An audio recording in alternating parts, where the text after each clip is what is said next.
ఇక డీటెయిల్స్ చూస్తే శంషాబాద్లో కేటీఆర్ మాట్లాడుతున్నారు. ఇప్పుడు లైవ్లో చూద్దాం.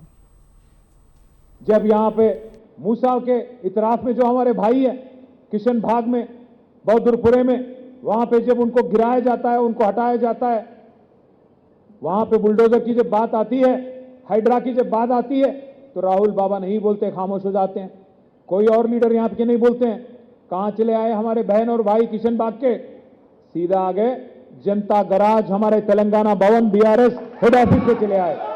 क्योंकि उनको मालूम है अगर गरीबों का कोई मसीहा है सिर्फ और सिर्फ केसीआर साहब है, इसीलिए हर कोई आज चल के आ रहा है तेलंगाना भवन. भाइयों, एक और चीज मैं याद दिलाना चाहता हूं आपको. आज मुझे कुछ लोगों को देख के तरस आती है. आज हम लोग बैठे हैं शमशाबाद में, राजेंद्र नगर कॉन्स्टिट्यूंसी में.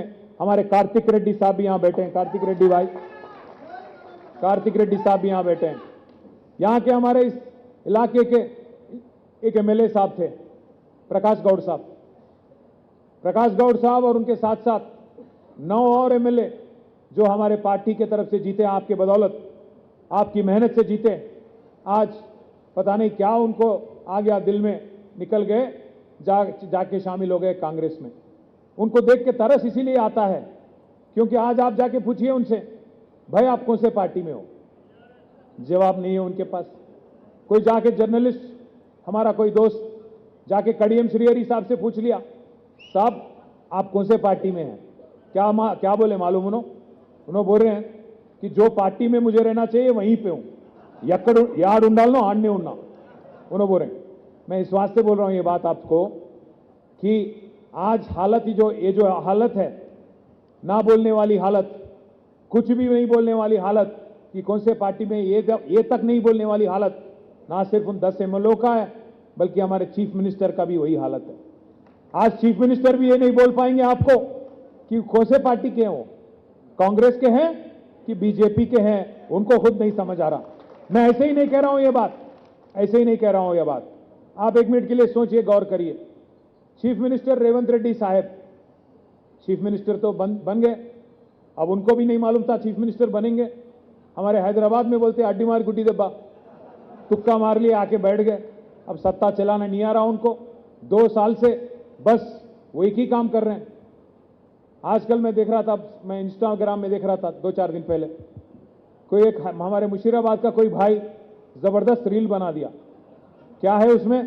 अरे क्या करे रे भाई रेवंत रेड्डी 2 साल में, बोले तो ऊपर केसीआर साहब का फोटो डाल दिए, नीचे रेवंत रेड्डी साहब का फोटो डाल दिए, ऐसा देख रहे हैं रेवंत रेड्डी साहब. क्या है मालूम हो 2 साल में क्या करे रेवंत रेड्डी? बोले तो तेरा नाम लिया, तुझे याद किया, और कुछ नहीं किया. क्या करे आप 2 साल में? किस गरीब के लिए क्या करे?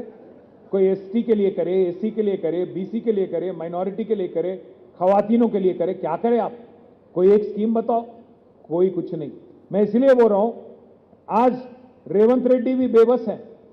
वो भी ऊपर दिल्ली से जो बड़े बड़े लोग आए दिल्ली में, पता नहीं उनके शायद उनके कहने पे आज कुछ भी करने की कोशिश कर रहे हो हैदराबाद में और तेलंगाना में.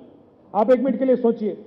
रेवंत रेड्डी साहब खुल के बोलते हैं, कोई छुपाते भी नहीं हो, खुल के बयान देते हैं स्पीच में कि मैं मोदी के स्कूल में पढ़ा हूं, चंद्रबाबू कने कॉलेज गया और आज राहुल गांधी के पास नौकरी कर रहा हूं. बीच में हमारे साथ भी थे, हाई स्कूल पढ़े, वहां पे बच्चा अच्छा नहीं था बोल के केसीआर साहब हकाल दिए, वो अलग बात है. पर खुल के बोल रहे हैं उन्होंने, खुल के बोल रहे हैं कि मैं मोदी के स्कूल में पढ़ा, मैं चंद्रबाबू कने कॉलेज किया, फिर बाद में आज राहुल गांधी के पास नौकरी कर रहा हूं. क्या कहना चाह रहे हैं आप? कहना ये चाह रहे हैं वो रेवंत रेड्डी साहब कि मोदी साहब हमारे को बख्श दो, मैं आप ही का शागिर्द हूं, आप ही का आदमी हूं, कभी भी आपके लिए काम आ सकता हूं बोल के इशारों में उनको समझाने की कोशिश कर रहे हैं. इशारे ही नहीं, उन्होंने हरकतों से भी सीधा मैसेज दे रहे हैं. राहुल गांधी ऊपर कहते हैं कि चौकीदार चोर है. वैसे चौकीदार कौन है मालूम है आपको?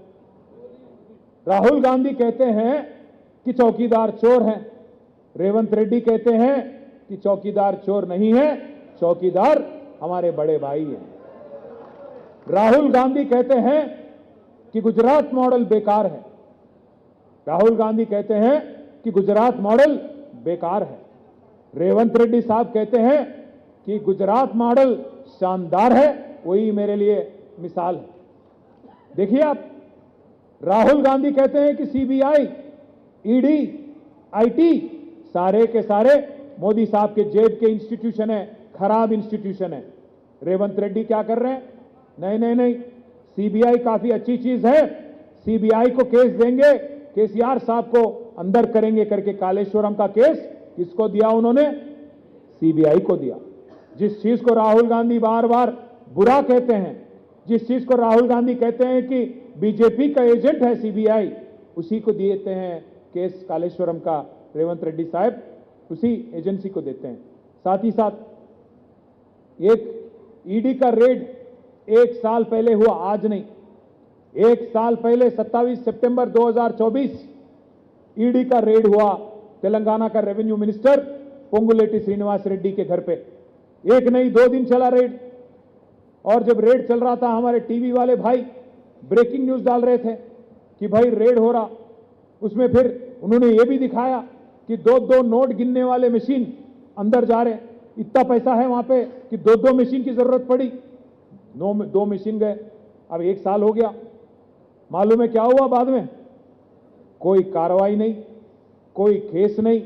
आज तक कम से कम क्या मिला रहे भाई बोल के, क्या बरामद हुआ वो बोल के एक प्रेस रिलीज तक ईडी के तरफ से नहीं। आज तक मिनिस्टर भी मुंह नहीं खोल रहा, खामोश। वो शत्रुघ्न सिन्हा साहब बोलते थे ना, खामोश, वही खामोशी छा गई हर जगह, उधर भी खामोश।